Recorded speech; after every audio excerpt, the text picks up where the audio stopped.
Hi everyone, welcome to our new moon video. I'm Emmeline Muldoon and I'm here today with Jim Dedicoli. We are going to talk about the Gemini new moon that happened actually about an hour and 20 minutes ago in Gemini. Now this is a really important time of the month when we have a new moon. It's always a time for new beginnings and for putting your energy out there for what you want to grow. The new moon likes us to think about growth and what we want to change and what we want to grow.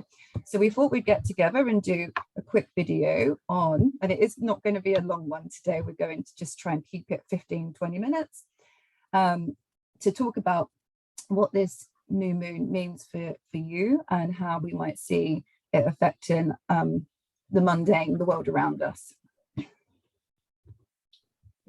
Good. So, Jim, I think you have the chart for the new well that we can bring up in a minute.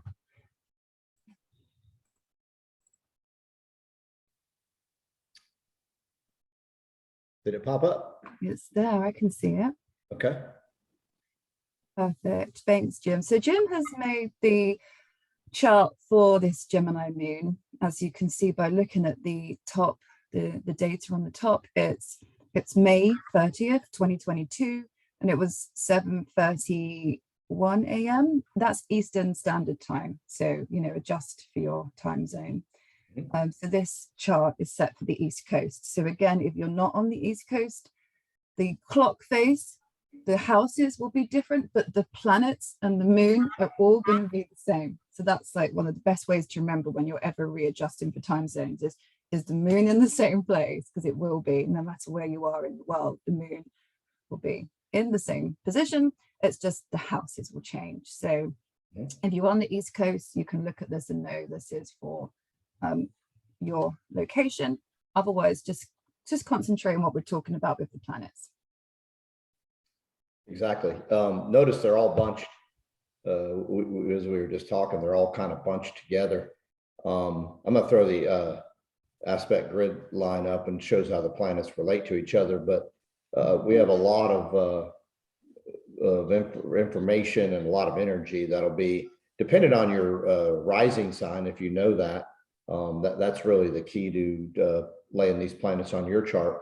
There's a lot of planets running together. You see from Neptune late in Pisces to Jupiter, Mars, Venus, Uranus, Mercury, which rules Gemini, is still retrograde. The sun and the moon are all together in a fairly small arrangement. So one thing I want to talk about when we talked about Gemini, it rules the third house, and because it's ruled by Mercury, is it's information you want to gather, you want to learn, you want to study, because Mercury's retrograde. You want to remember RE is how I always put it to people. You might have to redo or rethink, or you might get re-educated here. So if you get some information that kind of throws you back during this time, you want to be careful. It might be something to help you see something from a different perspective.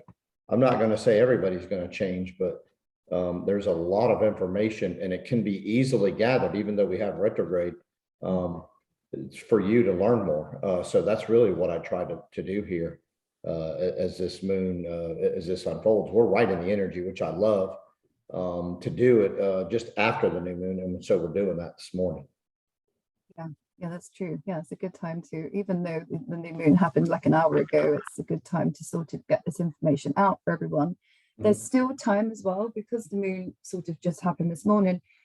If you're hearing this video now, in this morning's time on the 30th, you can sit and actually concentrate on what you want to grow and actually write down your ideas on what this would mean for you. Gemini, writing, communication, maybe publishing, talking with your friends, your groups, your circles. How are you going to be using your mind? What do you want to grow with your mind, with your communication? And that's what this new moon has a lot of power for, a lot of juice for. So for you personally, take the time to sit and write down those intentions, what, you know, your growth area, what you want to do, because this new moon is going to push you forward and ask you to grow in those areas.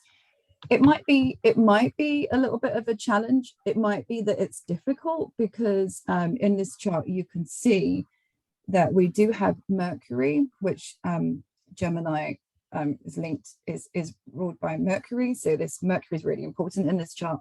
Mercury is squaring Saturn in this new moon, as you can see from the aspects there.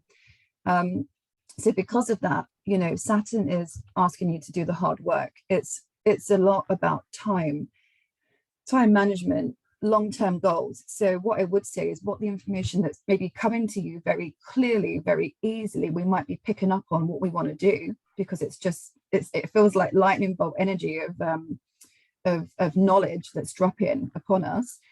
These ideas that are coming at you thick and fast, just bear in mind that there might be a lot of work that you need to put in to get those ideas into reality, because Saturn likes you to do the work. Saturn's not the scary planet. I think a lot of people, they get so scared of, oh my goodness, what's Saturn doing in my chart? Where's it going?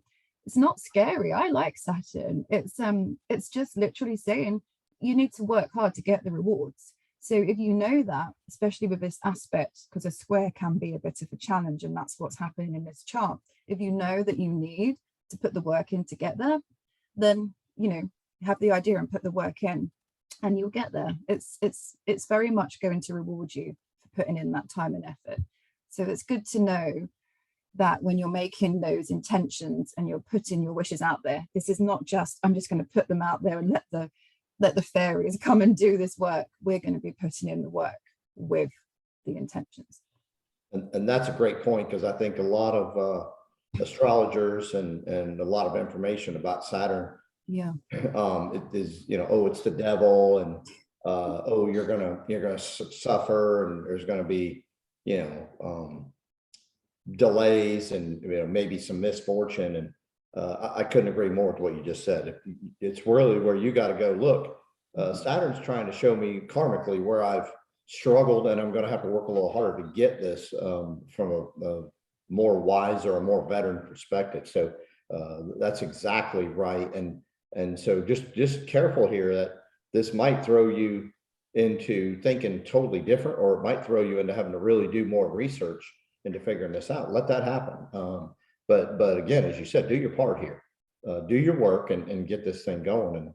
And you know, where we want to look at, you want to make sure you put Gemini, this new moon, in where these planets are going to be applicable to you. And what we were talking about before we got on is if you're a cardinal ascendant, whether it be Cancer, Libra, Capricorn, or Aries, you're gonna find these planets grouped up in one sector of the chart. And as you know, based on the video we put out, 1 through 3 spring, 4 through 6 is summer, fall is 7 through 9, and 10 through 12 is winter. As you see, if you're a Cancer ascendant, because it's late in Gemini, this showed you're going to have all these planets in the winter part. Think about winter. It's about you know, being recognized, and then starting the beginning phases of growing into that next role, or where am I going? What can I become? If you're a Aries ascendant, spring is where all these planets are going to bunch up. And so then you're going to want to look at, hey, what do I begin? If you're a Capricorn ascendant, then you're going to look at, this is summertime, and hey, I got to nurture and develop, and, you know, bring things, make things better as I see what I'm becoming. And then if you're a Libra ascendant, it's going to be in the fall time of you to start getting ready to reap and find the value of the rewards or the work that's been done. So you've sown the seeds, now you need to reap the benefit. That's a quick synopsis, but that'll help you, because not everybody's going to be here in Gemini ascendant, and we want you to put these planets in this moon wherever they belong in your chart. So hopefully you can manage and figure that out from what we just talked about. I know it was a lot, but the other thing I want to talk about is the wishes, I guess. If you're ready to go into that, I'll let you talk about. Yeah, I think so.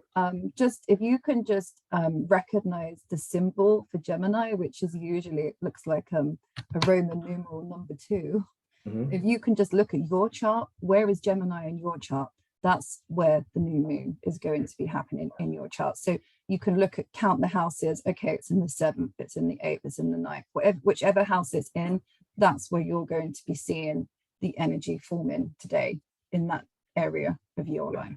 Yep. And new moons are where we want to put wherever house that falls.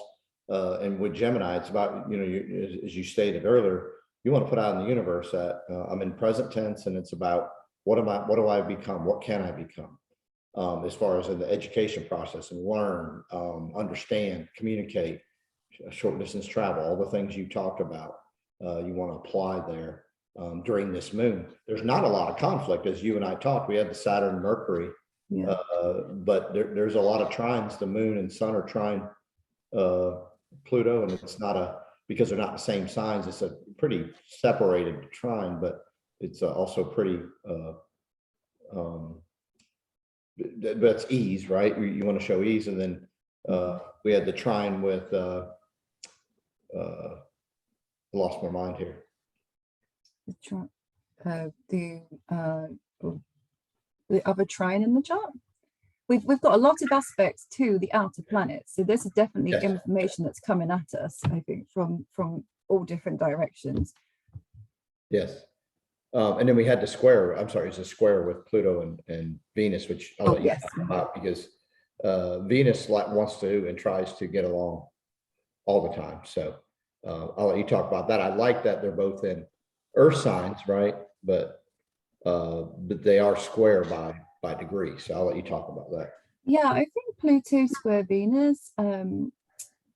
We were talking about this before we started recording, but a lot of people say, oh, Pluto Venus, that's explosive, that's dangerous, it's like hard aspect to love or to money. But actually, when you really study it and I think look at how it works with synastry, people, mundane, I think what it can really do is show us our power. Show us how we can use the power, how we can transform love, how we can transform money. So I feel like that's bringing out that dynamic energy within this new moon. And then me with astrology, as above, so below. Opposites of that is maybe you can figure out how the money's been transformed, or maybe how you relinquish power, and you can see that with this moon. The other trine, sorry, by the way, was Mercury and Pluto. And so I think there's going to be hidden information that you can gather here, or you'll see that maybe it wasn't as truthful how you come to see and understand. And so maybe finding little bits and nuggets that are emerging from beneath the surface, where you can recognize that maybe you'll be able to get closer to the truth. That was the last trine that I was trying to think of. So yeah, that's a really good point. I think the other area of interest within this new moon is probably that we're bringing in Uranus and Mercury just through that North Node. They're not actually conjunct if you looked at the chart, but because the North Node is in the middle, it is actually in the middle. It's bringing in those two together. So Mercury, the mind, they say it's like the lower form of the mind, because it's the busy mind. It's what we're thinking about all the time. Uranus can bring in that higher energy. Yes. So it's connecting the two, which is why we're getting ideas about what we need and where we need to go. But also bringing those two together is showing the explosive ideas, the ideas that are coming to you, the lightning bolts, the things that out the blue make themselves known to you. Very good point. And they're both rulers of air signs. Yeah. So it is about that discommunication. That's a very good point. Yeah. And then look at the sign that they're in Taurus. It's about the building the stable inner workings or behind the scenes of valuing oneself and one's life and what you need. So all that's happening right now, and it's happening at a very high level. So good. That's a very good point. Yeah, and I guess lastly, one of the last things I've got to know about this chart is, obviously the ruler of Gemini, Mercury, is retrograde right now. Yes. So it could be this. I feel like there's a lot of duality to this chart, doing things twice, maybe because Gemini new moon, Mercury's going retrograde. So there is an element of maybe we're doing things two times, or very much this could be the second chance at something you've maybe tried before. And this time it could get off the ground. Maybe as well, you're launching, or you're having ideas for 2 projects to go side by side at the same time. You know, the element of 2 is very strong here. Element of possibly revising is good. And like I mentioned I made another video on Mercury retrograde at the beginning of this Mercury retrograde season. It's not bad to revise. It's not bad to redo. Mercury is not scary. Again, people, I think with the social media, Mercury retrograde has become very well known. People fear it. Oh my goodness, you know, I can't do this, I can't do that. No, you can. You're going to learn, and you're going to maybe learn something about it that you didn't realize before you started, which is not a bad thing. That's actually gaining knowledge, which could be a good thing. Yeah, it's about becoming wiser. That's our whole objective here, is you want to become and be more today than you were yesterday. Sometimes it's about learning what not to do, and then it helps to learn what to do. So no, that's another outstanding point. And we're at the very end where Mercury's almost stopped moving from our perspective, because on the 3rd of June, it's going to go back direct. And so we're kind of in that window of it's slowed down enough, I think, that we can understand it versus getting sideswiped. I like the energy when it first starts and when it's at the end, because I think we're more capable of handling it versus being thrown for a loop. So very interesting time, but we're going to be very active, and there's going to be a lot of information. So get yourself ready here, because the truth, as we've been talking about, is here. So you know, you really want to seek the truth, and seek the truth for the truth, not from an ego perspective. So careful here, because Pluto and Venus square, you know, I don't want your ego to get whacked out, get out of whack here. Yeah, this is quite a nice chart. We've got Mars in the sign it loves. We've got Venus in the sign it loves. Mercury is in its favorite sign. You know, very personal planets are very happy. I mean, I know Mercury's going backwards, but it's going to be going forwards again. You know, this week. It's you know, this is a positive time for movement. Yes, and we probably should have talked about Mars and Jupiter together in Aries. Beginnings. They're both the rulers of fire signs. So we're in a whole new beginning. So prepare yourself for that. There's going to be a lot of change, and we're seeing it now. So get ready. So having those 2 come together. Okay. Well, I think we covered all the aspects of this new moon. No, I feel good about that. Okay. I like to ad lib to what you say, so I think this is good because you throw points in that I miss. So I'm just going to ask, please comment. We'd love to answer the questions in a more developed or more thorough answers if you don't understand. But please ask. Don't be afraid. There's no dumb questions. I've asked them all. Well, we both have. Yes. So and it'll be on both our channels. So. Don't hesitate to get on Emmeline's channel or on my channel, and we'll respond. So I wish you the best, because we're in the new moon energy. So get out there and start working from your perspective. I want to be around the people that are working the hardest at improving their life, because that's what you and I are both doing. So good point. Well, thanks everyone for listening, and as Jim said, happy to help if we can, you know, in any way. Ask the questions. It's a really good time for asking questions. So get in touch, and we're happy to hear from you. So thank you again. Enjoy the new moon. Enjoy the new moon. Thank you, everyone. Take care.